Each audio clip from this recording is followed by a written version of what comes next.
viens de revenir du Maroc et je vais raconter une petite histoire qui m'est arrivée au retour. Et on a eu plein de miracles tout au long du séjour. C'était un séjour très court et très intense. On dormait pratiquement pas. C'était vraiment, on allait de tzaddik en tzaddik. On a passé Shabbat chez Rabbi Yitzhak Abu Chatzira, celui qui a écrit la chanson Aoufa et Shkona. Et bon, ça c'est qu'une chanson, mais parmi tous les écrits qu'il a écrits, au retour, on a loué une voiture à l'aller et au retour. Et en rentrant, par erreur, sans faire attention, au lieu de conduire à 60, j'étais à 100. Donc, je me suis fait flasher par un policier. Et là-bas, il sait pas que tu te fais flasher et après il t'envoie l'amende. Il te flash et il t'arrête tout de suite. Donc, il m'a flashé. J'ai commencé à lui parler en français. Il m'a dit, oui, donnez-moi vos papiers. Vous savez, gentiment, très respectueux. Vous savez que vous avez conduit un peu plus vite que la normale. Et j'ai dit, ah non, j'ai pas fait attention, on est pressé, on doit arriver à l'aéroport. Déjà à l'aller, on a raté l'avion pour le Maroc. Et en lui donnant mes papiers, il m'a dit, mais vous êtes là pour quoi? Pour le policier arabe. Il me dit, vous êtes là pour quoi? Vous êtes là pour l'Aïloula de Rabbi Yitzhak? J'ai dit oui. Il m'a dit, si c'est pour l'Aïloula de Rabbi Yitzhak, repartez, je vous laisse partir. Ça, c'est un non-juif qui respecte et reconnaît la grandeur des tzadikim. Dans la paracha Yitro, lui aussi, il a reconnu la grandeur de Akadosh Baruch Hu et de Moshe Rabbeinu. Quand tu reconnais et tu sais, tu fais confiance aux tzadikim, tu fais confiance aux personnes qui nous dirigent au niveau de la Torah, au niveau des mitzvot, t'as pas à t'inquiéter. Alors je dis que c'est pas bien ce que j'ai fait d'avoir conduit un peu plus vite, c'est pas normal, j'aurais pas dû faire comme ça, je devrais faire attention. Mais quand tu vois ça, Akadosh Baruch Hu, il a voulu nous apprendre, en tout cas moi m'apprendre, que on doit faire attention et respecter pas seulement la loi de la Torah, mais aussi les lois. Quand il y a des lois de faire attention comment on conduit, des lois de faire attention comment respecter la loi, ça c'est des choses qui sont très importantes. Mais même les non-juifs, ils font attention, ils nous montrent comment la Gdusha, la sainteté des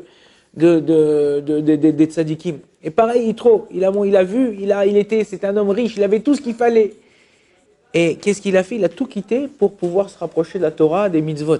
Quand toi tu fais attention et tu fais confiance à Akadosh Baruch Hu, il peut rien t'arriver. Au tzadikim, il peut rien t'arriver. Je vais raconter une petite anecdote. Il y avait une fois un homme, il avait une fille à marier. Ouais, c'était pas Enrico Macias. Et il a fait une fille à marier et cette fille-là, elle avait un problème. Elle était comme une sorcière. À chaque fois qu'elle parlait avec les gens et tout ça, elle les déchirait. Ta. Et il a dit, le père a dit, qu'est-ce que je vais faire? Avec qui je vais la marier, cette Madroba? Avec qui je vais la marier? Et il a trouvé à la synagogue quelqu'un de tam, quelqu'un de simple. Un mec simple comme ça, qui se prend pas la tête, qui vit sa vie, qui fait cette fille-là, qui est gentil, qui... Il lui a dit, écoute, j'ai une fille à marier et tout, elle a à peu près ton âge, est-ce que ça t'intéresse d'intéresser? Il a de la rencontrer, il dit, bon, je vais demander à mon rave, tout ça. Son rave, il a parlé avec son rave lui a dit oui. Il a dit, ouais, d'accord, il n'y a pas de problème, je voudrais bien la rencontrer.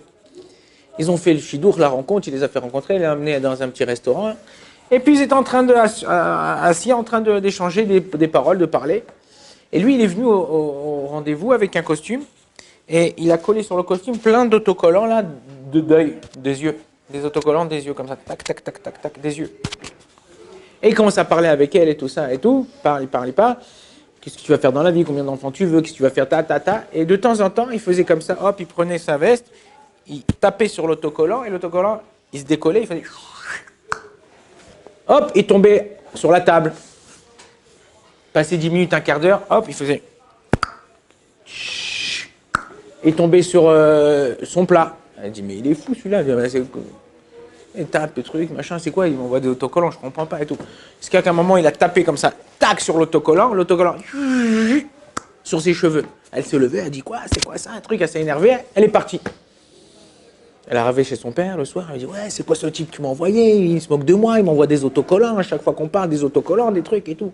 Le père, il a entendu ça, le lendemain matin, il est parti à la synagogue, il attrape le mec, il lui dit, dis-moi, je t'ai envoyé pour que tu te moques de ma fille? Et t'es un malade, toi, ou quoi? Il lui dit, non, pourquoi je me moque de votre fille et tout ça et tout? Il dit, ouais, tu lui envoies des autocollants, Il dit, j'ai fait moi ce que mon rave, il m'a dit.